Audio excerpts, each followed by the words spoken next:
Muito bem, agora é hora de falar com o Dr. Mauro César Martins, aqui no Jornal da Mix. Bem-vindo, Dr. Mauro. Um bom dia a você e todos os seus ouvintes e telespectadores. Bom, esses dias atrás nós falamos sobre a negociação dos estados, a dívida que os estados têm com a União. Encabeçando essa lista de quem queria resolver o problema era o governador de Minas Gerais, o Romeu Zema. Tentava resolver de uma forma que não foi a forma com que o Lula acabou resolvendo. E o Lula, dando declarações esta semana, diz que o governador deveria, de certa forma, agradecer ele, né? Pois é. O governador de Minas Gerais rebateu a crítica feita pelo presidente Luiz Inácio Lula da Silva durante um evento de assinatura do contrato de uma concessão da BR-381 em Minas Gerais. O presidente e integrantes do governo Lula têm trocado farpas públicas, como eu disse, com o chefe do Executivo Estadual Mineiro sobre o programa de renegociação das dívidas. Bom, o que nós fizemos para os estados que não pagavam dívidas, talvez só Jesus Cristo fizesse se ele concorresse à presidência da República desse país. Isso foi a fala do Lula. Aí o Zema respondeu: presidente Lula, Jesus Cristo perdoaria todas as dívidas e jamais cobraria juros abusivos de quem ajuda a construir o Brasil. Respondeu à altura e o Lula sempre quer comparar com Jesus Cristo, né? Bom, comentando esse assunto, a troca de farpas é normal. Agora, ficou ruim para os estados?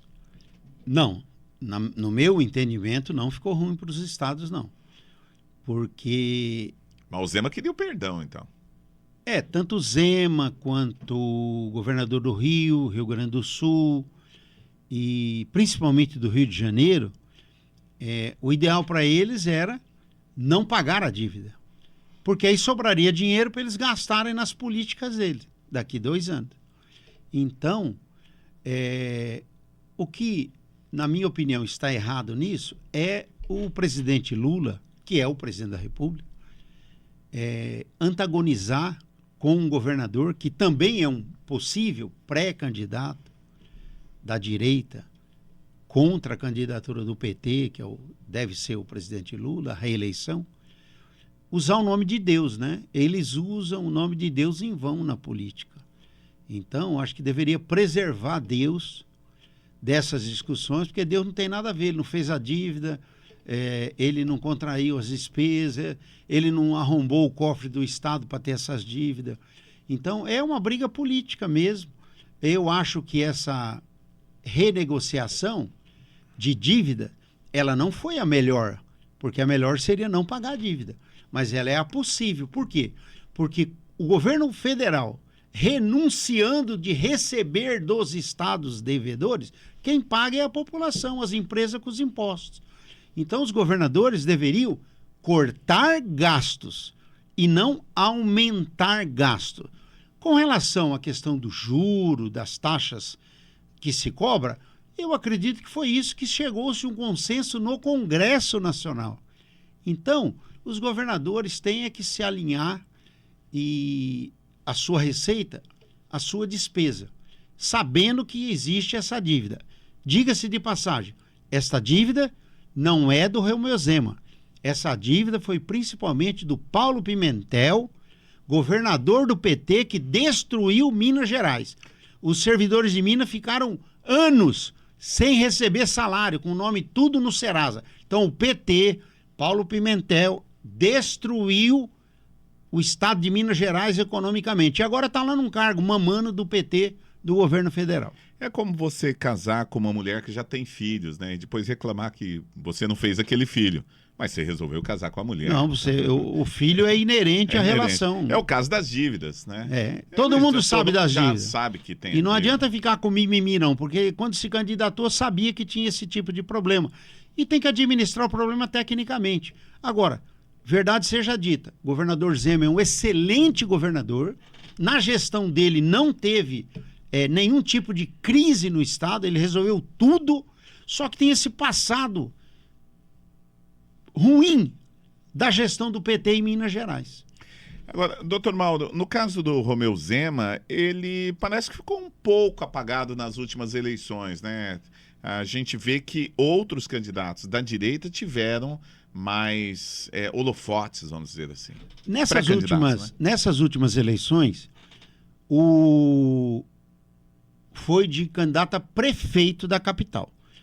E o governador Zema apoiou um candidato, bom candidato, diga-se de passagem, indicando a vice, que era uma secretária de Estado da Fazenda dele, que organizou o Estado, para também tentar organizar as finanças da capital.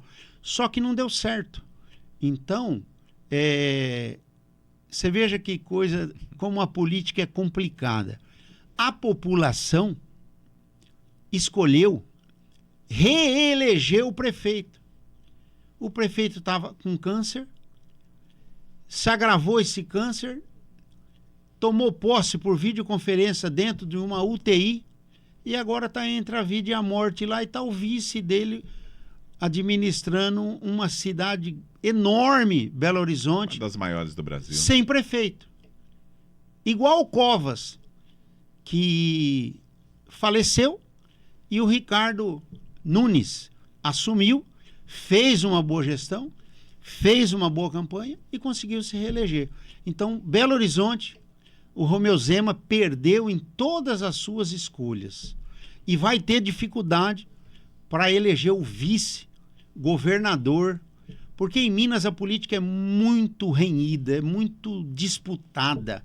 Minas é praticamente uma capital nacional da política, terra do Tancredo Neves, Tiradentes, etc. Então, nós vamos ver, quem sabe, Romeu Zema para senador, ou quem sabe Romeu Zema para presidente da República. Agora, do outro lado, com certeza vai estar o Lula.